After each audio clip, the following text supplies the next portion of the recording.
This video is sponsored by SPO Digital Marketing Company. இந்த company பார்த்தீங்கன்னா ஒரு part time job company. இதில் நீங்கள் ஜாயின் பண்ணால் சோசியல் மீடியாவில் இருந்தாலே போதும். ஃபேஸ்புக், இன்ஸ்டாகிராம், யூடியூப்ல இருந்தீங்கனாலே எண்ணற்ற வருமானம் பெறலாம். தினமும் ஒரு 10 நிமிஷம் ஒர்க் பண்ணாலே போதும். இன்னும் இதை பற்றி டீட்டெயில் தெரியணுமா? கீழே ஸ்க்ரீனில் தெரிய நம்பருக்கு உடனே கால் பண்ணுங்கள். டிஸ்கிரிப்ஷன்லேயும் நம்பர் கொடுத்துருக்கேன். ஸோ இதில் ஜாயின் பண்ணி எண்ணற்ற வருமானம் பெறுங்க. தேங்க்யூ.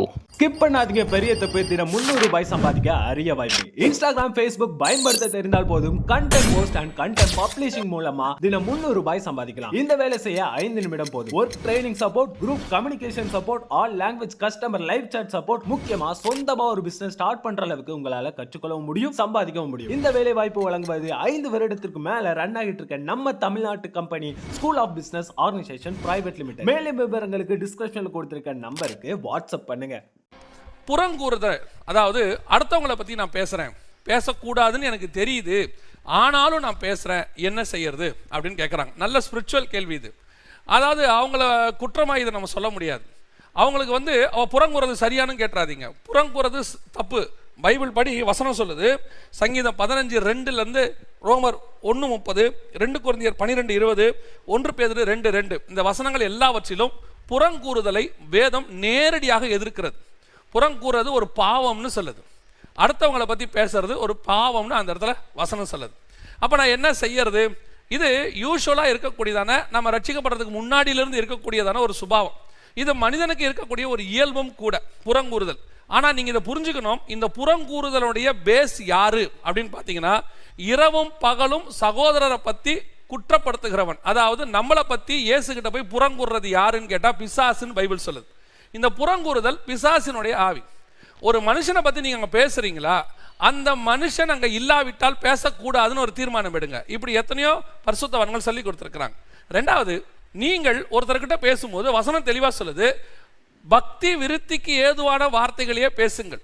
அதுதான் சொல்லப்பட்டிருக்கு. பக்தி விருத்திக்கு ஏதுவாக வசனத்தை பற்றி, தேவையான ஸ்பிரிச்சுவல் காரியங்களை பற்றி பேசுங்க. நீங்க உடனே கூடுனா அந்த இடத்துல 3வது நபரை பற்றி தான் பேசணும்னு இருக்கு. நிறைய வீடுகளில் இந்த காட்டேஜ் ப்ரேயர் மீட்டிங் இல்லை ஹவுஸ் மீட்டிங்கும் நடக்கும். இந்த சகோதரிகள் எல்லாரும் கூடி வருவாங்க. அங்கே வந்துட்டாங்கன்னா ஈவினிங் 6 மணிக்கு நடக்கும்போது இவங்க 4 மணிக்கே வந்துடுறாங்க. வந்து எதுக்கு அப்படி வரோம்? அந்த ஏரியாவில் கொஞ்சம் ஊழியம் பண்ணி எல்லாரையும் கொஞ்சம் ஆதாயம் பண்ணி எங்கள் வீட்டில் ஒரு மீட்டிங் நடக்குது வாங்கன்னு சொல்கிறதுக்கு தான் இந்த மாதிரி வரோம். ஆனால் என்ன நடக்குது? 4 மணிக்கே வந்து உட்காந்து அந்த சிஸ்டரை பற்றி, இந்த சிஸ்டரை பற்றி, மாமியாரை பற்றி, மருமகளை பற்றி குறை பேசி அந்த குடும்பமே 2ஆக உடச்சி போகுது. புறங்கூறுதல் ஒரு பாவம். அது பிசாசினுடைய சுபாவம். அதை தயவு செய்து, இது ஆண்களுக்கு பெண்களுக்குன்னு இல்லை, பெண்களுக்கு கொஞ்சம் அதிகமாக இருக்கு, ஆண்களுக்கும் இருக்கு. நிறைய ஊழியக்காரங்களையும் பார்க்குறோம், நிறைய விசுவாசிகளையும் பார்க்குறோம். 4 பேர் சேர்ந்தாங்கன்னா யாரை பற்றியாவது கமெண்ட்டு, 4 பேர் சேர்ந்தாங்கன்னா யாரை பற்றியாவது குறை சொல்றது, அந்த ஊழியங்களை பற்றி, இந்த ஊழியங்களை பற்றி. அது இயல்பு, நமக்கு வருது. சில காரியங்களை பார்க்கும்போது நமக்கு தோணுது. அதை கடிந்து கொள்ளுங்க, உங்களுக்குள்ள இருக்கிறத ரிமூவ் பண்ணுங்க, ஜாம் பண்ணுங்க. ஆண்டவரே, இப்படிப்பட்ட சுபாவம் எனக்கு வரக்கூடாது. ஏன்னா அவர்களும் கர்த்தரால் அபிஷேகம் பண்ணப்பட்டவர்கள் தான்.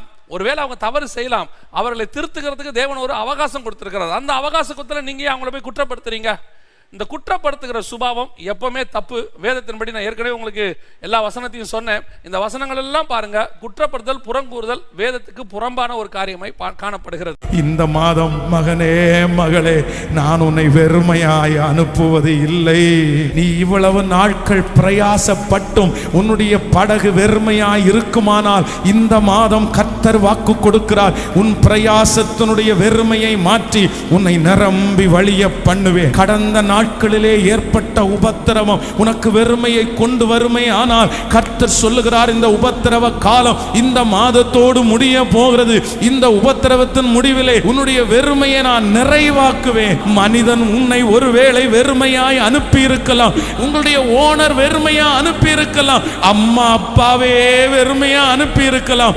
ஆனால் இன்றைக்கு உங்களோடு பேசிக் கொண்டிருக்கிற ஆண்டவராகிய இயேசு கிறிஸ்து வாக்கு கொடுக்கிறார், இஸ்ரவேல் ஜனங்கள் அந்த எகிப்திலிருந்து புறப்படும் போது நான் அவர்களை வெறுமையாய் அனுப்பவில்லை, உன்னையும் இந்த மாதம் வெறுமையாய் அனுப்ப மாட்டேன் என்று கர்த்தர் வாக்கு கொடுக்கிறார்.